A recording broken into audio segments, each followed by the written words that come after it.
Mimi sikuwahi kumsaliti na yeye hajawahi kunisaliti.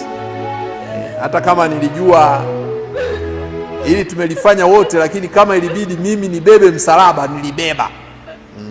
Kwa mfano mimi sasa hivi naishi kwa hofu sana, lakini yeye hana hofu. Mimi naishi kwa hofu, natafutwa, sijui ni uawe, sijui kitu gani.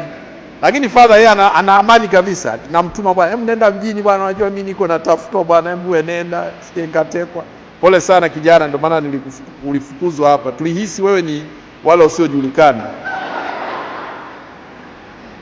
sababu alishafika hapa kuniua. Lakini baba hakuwa na wasiwasi, aliendelea na kazi. Kwa sababu tuna namna yetu ya kufanya kazi.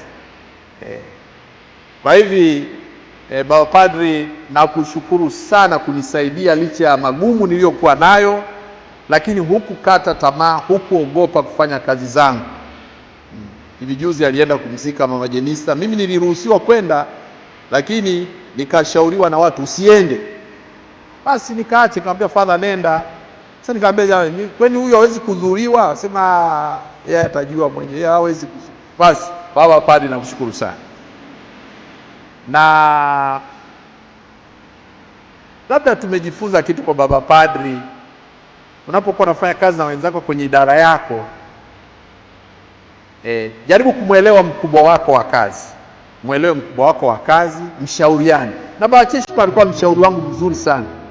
Ananiambia, father, hili nadhani hili usiseme leo, au hili usilitende leo, au maamuzi haya usifanye leo, au hiki usifanye leo.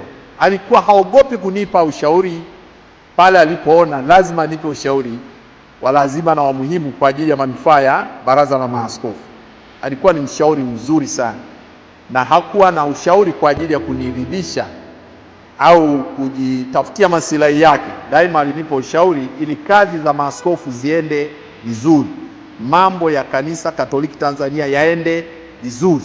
Alitoa daima ushauri na hakusita kutoa ushauri. Na amekuwa na unyenyekevu mkubwa, na kwa kweli hakuonyesha mbwembwe kusema mimi ndio nimemwambia katibu mkuu, mimi ndio nimemshauri. Anajua kabisa kwamba anapaswa kutoa ushauri, anapaswa kuwasiliana na huyu na yule. Kwa hivi baba padri, nakushukuru sana kwa kunisaidia. Uniombee nimalizia na mimi kipindi changu, nimebakisha sijui mwaka. Wale ambao wanataka niondoke leo, labda nikiuawa leo, lakini kama bado niko hai, bado nina mwaka na nusu.